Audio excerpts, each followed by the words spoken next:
Learning requires a process. It demands patience, love and dedication, an ability to endure drudge work that may feel unpleasant and boring sometimes.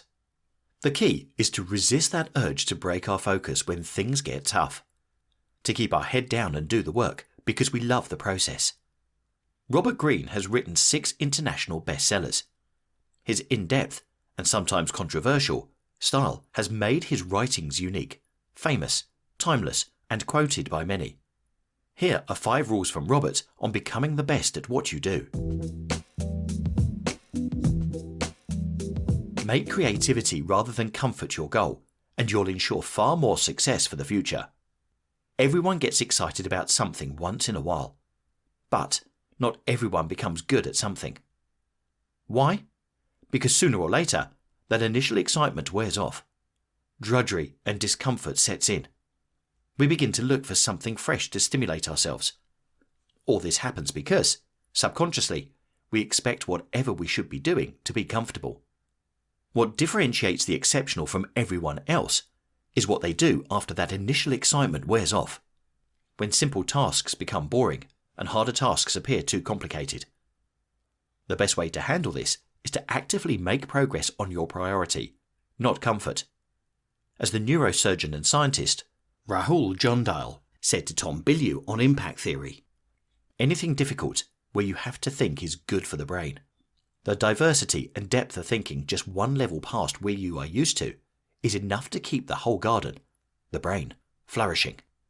If architects want to strengthen a decrepit arch, they increase the load they place on it. Instead of taking the discomfort you encounter when learning as a signal to quit, take it as a sign that you are becoming stronger. Keep going. Let creativity be the goal, not comfort.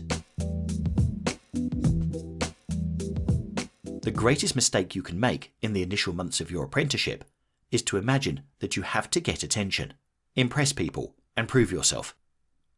It takes a conscious decision to not let the need for attention influence what we do. We have an insatiable need for recognition. We look at the number of responses we get as the evidence that we are doing valuable work. But this need for accolades can also ruin our work. When you focus too much on people's opinions, you get frustrated whenever you don't get the kind of response you wanted. The longer it takes for you to get noticed, the less passionate you'll become about what you do. If you get exposed too early, unfavorable opinions about your work can make you feel insecure about your ability. You might have a distorted evaluation of your work since people have diverse tastes. Some people are just mean on the internet. Instead of worrying over how much attention you're getting, focus on accumulating knowledge. The more competent you become, the better you'll be able to handle the attention when it eventually comes. We all want to get noticed. But what good will the attention be if what we produce isn't good enough? Let our focus be on becoming good at what we do. That's what we really have control over. Alienating yourself from your inclination can only lead to disappointment in the long run, and a sense that you've wasted something unique. Following our inclination often entails taking a risk. What if what we feel inclined to do isn't so popular? What if people don't get it or think the idea is stupid? Our need for certainty is a major hindrance to embracing our inclinations. However, most of the world's greatest minds have accredited their accomplishments to embracing their intuitions. In his self-titled biography, Steve Jobs described the impact of intuition on his work at the helm of Apple. Intuition is a very powerful thing, he told writer Walter Isaacson. More powerful than intellect. The best way to develop this gift, as Albert Einstein calls it, is to embrace it. Learn to listen to it.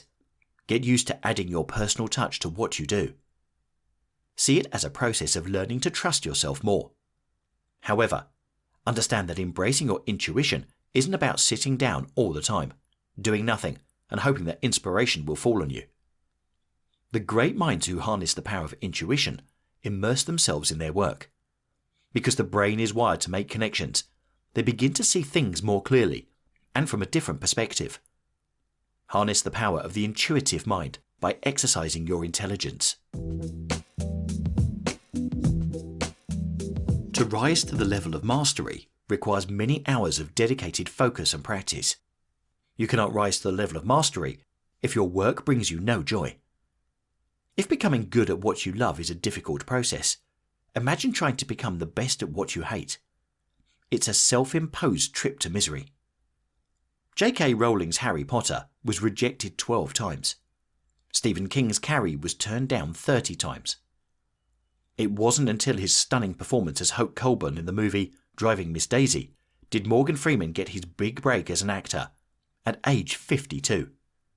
The only reason these great artists stayed the course was the joy of doing what they love. The process itself was the reward. Of course, they experienced the pain, doubts, and boredom as well. But their love for what they do was enough to take them through downtimes. The joy of doing what we love will determine how we think when we lose. If you choose a job you hate because it's secure, you'll just go through the motions, enduring your work, living for time off, and dreaming of the future. There will be no motivation to do your best. If you're just letting the time pass at your job, it's just dead time and you'll never get it back. In life, we will never have everything happen our way. Sometimes we find ourselves in places or jobs that appear to not have any contribution to our ultimate goal in life. For example, Malcolm X was sentenced to 10 years in prison. Robert Greene himself worked about 80 jobs before getting his break as a writer. Nelson Mandela was jailed for 27 years. In times like this, we are often tempted to choose dead time, to just let time pass. But time waits for no one. To become good at what we do, we have to harness every bit of time on our hands, to assume that every situation we find ourselves in has something to teach us. The lessons Robert learned from dealing with all sorts of people from his previous jobs were instrumental for his book, 48 Laws of Power, and many others. Malcolm X transformed himself into a force for good by using his time in prison to study. Nelson Mandela became South Africa's first black president after 27 years in prison. They all chose a lifetime. We cannot always choose where life takes us, but the choice is always ours to make good use of our time. When you are good at what you do, you impact lives. You become a part of something bigger.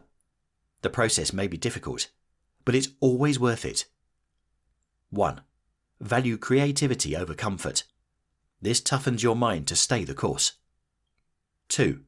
Value knowledge over attention. This helps you cut down distractions and sharpen your focus. 3. Value your intuition over what's conventional.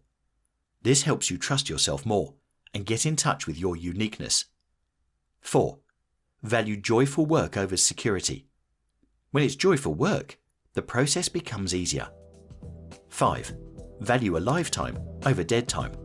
Assume that every situation you find yourself has something to offer.